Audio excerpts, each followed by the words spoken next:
शुक्लाम्बरधरम् विष्णुम् शशिवर्णम् चतुर्भुजम् प्रसन्नवदनम् ध्यायेत् सर्वविघ्नोपशान्तये। यस्य द्विरदवक्त्राद्याः पारिषद्याः परस्यतम् विघ्नम् निघ्नन्ति सततम् విశ్వక్సేనం తమాశ్రయే. శ్రీ గురుభ్యో నమః. నిన్నటి వరకు మనం శ్రీ విష్ణు సహస్రనామంలోని 35వ శ్లోకం వరకు నేర్చుకున్నాం. ఈరోజు 36వ శ్లోకం నుండి 40వ శ్లోకం వరకు నేర్చుకుందాం. 36వ శ్లోకం. స్కందధరో ధుర్యో వరదో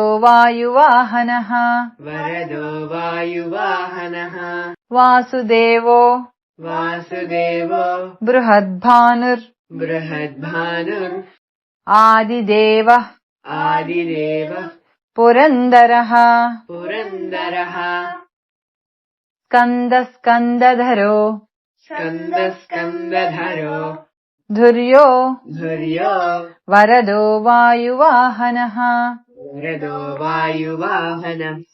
వాసుదేవో బృహద్భానుర్ ఆదిదేవః పురందరః. స్కందధరో ధుర్యో వరదో వాయువాహనః వాసుదేవో బృహద్భానుర్ ఆదిదేవః పురందరః. స్కందధరో ధుర్యో వరదో వాయువాహనః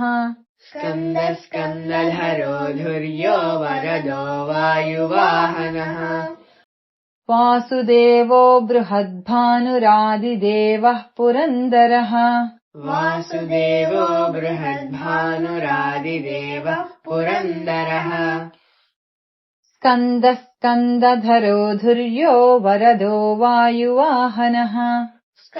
స్కందధరో ధుర్యో వరదో వాయువాహనః వాసుదేవో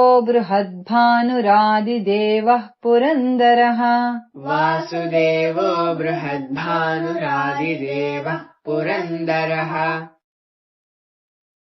37వ శ్లోకం. అశోకః తారణః శూరః శౌరిర్ జనేశ్వరః అనుకూలః శతావర్త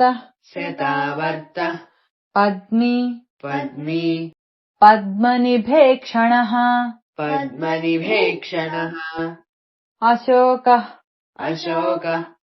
తారణః శూరః శౌరిర్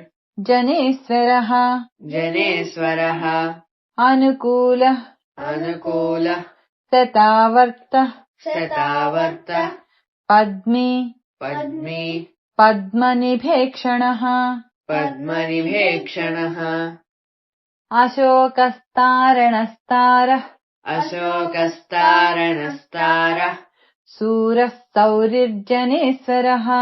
శూరః శౌరిర్జనేశ్వరః అనుకూలః శతావర్త పద్మీ పద్మనిభేక్షణః. అశోకస్తారణస్తారః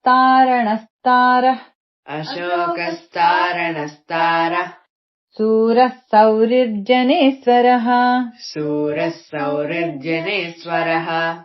అనుకూలస్య తావర్త పద్మీ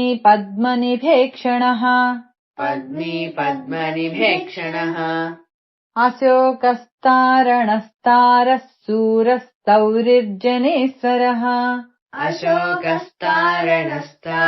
శూరः శౌరిర్జనేశ్వరः అనుకూలస్య తావర్తః పద్మీ పద్మనిభేక్షణः अनुकूलस्य तावत्तः पद्मे पद्मनिभेक्षणः अशोकस्तारणस्तारः सूरस्तौरिर्जनेश्वरः अशोकस्तारणस्तारः सूरः सौरिर्जनेश्वरः अनुकूलस्य तावत्तः पद्मे पद्मनिभेक्षणः अनुकूलस्य तावत्तः पद्मे पद्मनिभेक्षणः 38వ శ్లోకం పద్మనాభో पद्मनाभो अरविन्दाक्षः अरविन्दाक्षः पद्मगर्भः पद्मगर्भः शरीरभृत् शरीरभृत् महर्धिर् रुद्धो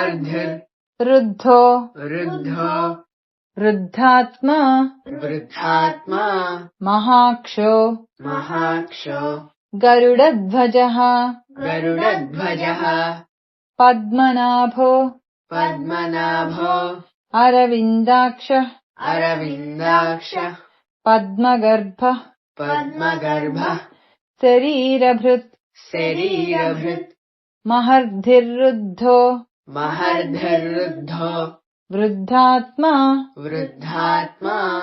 महाक्षो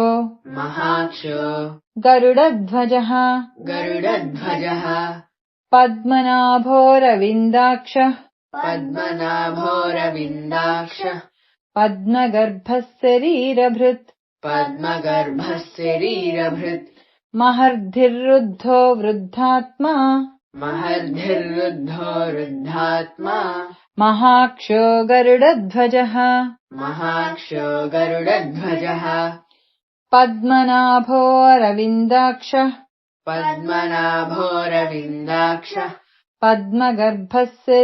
पद्मगर्भः शरीरभृत्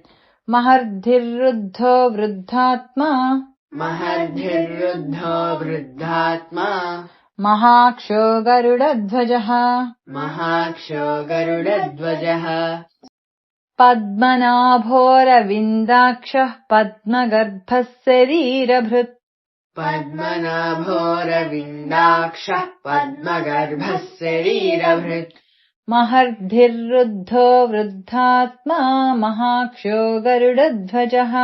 महर्धिर्रुद्धो वृद्धात्मा महाक्षो गरुडध्वजः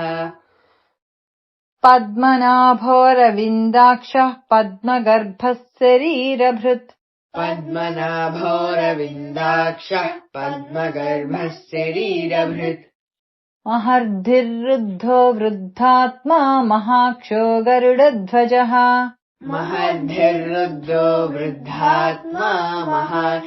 गरुडध्वजः 39వ శ్లోకం అతుల శరభో భీమ సమయజ్ఞో హవిర్హరిః సర్వలక్షణ లక్షణ్యో లక్ష్మీవాన్ సమితింజయః అతుల శరభో భీమ సమయజ్ఞో హవిర్హరిః సర్వలక్షణ లక్షణ్యో లక్ష్మీవాన్ సమితింజయః అతులశరభో భీమ సమయజ్ఞో హవిర్హరిః సర్వలక్షణ లక్షణ్యో లక్ష్మీవాన్ సమితింజయః అతులశరభో భీమ సమయజ్ఞో హవిర్హరిః సర్వలక్షణ లక్షణ్యో లక్ష్మీవాన్ సమితింజయః అతులశరభో భీమ अतुलस्सरभो भीमः समयज्ञो हविर्हरिः समयज्ञो हविर्हरिः सर्वलक्षणलक्षण्यो सर्वलक्षणलक्षण्यो लक्ष्मीवान् समितिञ्जयः लक्ष्मीवान् समितिञ्जयः अतुलस्सरभो भीमः समयज्ञो हविर्हरिः अतुलस्सरभो भीमः समयज्ञो हविर्हरिः सर्वलक्षणलक्षण्यो लक्ष्मीवान् समितिञ्जयः सर्वलक्षणलक्षण्यो लक्ष्मीवान् समितिञ्जयः अतुलस्सरभो भीमः समयज्ञो हविर्हरिः अतुलस्सरभो भीमः समयज्ञो हविर्हरिः सर्वलक्षणलक्षण्यो लक्ष्मीवान् समितिञ्जयः सर्वलक्षणलक्षण्यो लक्ष्मीवान् समितिञ्जयः 40వ శ్లోకం విక్షరో विक्षरो రోహితో रोहितो మార్గో मार्गो హేతుర్ हेतुर् దామోదరః दामोदरः సహః सहः మహీధరో महीधरो మహాభాగో महाभागो వేగవానమితాసనః वेगवानमितासनः విక్షరో विक्षरो రోహితో रोहितो మార్గో मार्गो హేతుర్ हेतुर् దామోదరః दामोदरः సహః सहः మహీధరో महीधरो మహాభాగో महाभागो వేగవానమితాసనః वेगवानमितासनः విక్షరో రోహితో మార్గో विक्षरो रोहितो मार्गो హేతుర్దామోదరః సహః हेतुर्दामोदरः सहः మహీధరో మహాభాగో महीधरो महाभागो వేగవానమితాసనః वेगवानमितासनः విక్షరో రోహితో మార్గో विक्षरो रोहितो मार्गो హేతుర్దామోదరః సహః हेतुर्दामोदरः सहः మహీధరో మహాభాగో महीधरो महाभागो వేగవానమితాసనః वेगवानमितासनः విక్షరో రోహితో మార్గో హేతుర్దామోదరః సహః विक्षरो रोहितो मार्गो हेतुर्दामोदरः सहः మహీధరో మహాభాగో వేగవానమితాసనః महीधरो महाभागो वेगवानमितासनः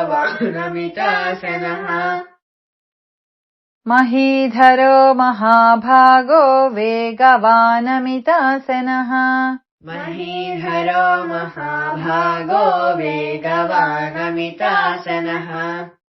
విక్షరో రోహితో మార్గో హేతుర్దామోదరః సహః विक्षरो रोहितो मार्गो हेतुर्दामोदरः सहः మహీధరో మహాభాగో వేగవానమితాసనః महीधरो महाभागो वेगवानमितासनः 36వ శ్లోకం నుండి 40వ శ్లోకం వరకు వరుసగా స్కందః స్కందధరో ధుర్యో వరదో వాయువాహనః వాసుదేవో బృహద్భానురాదిదేవః పురందరః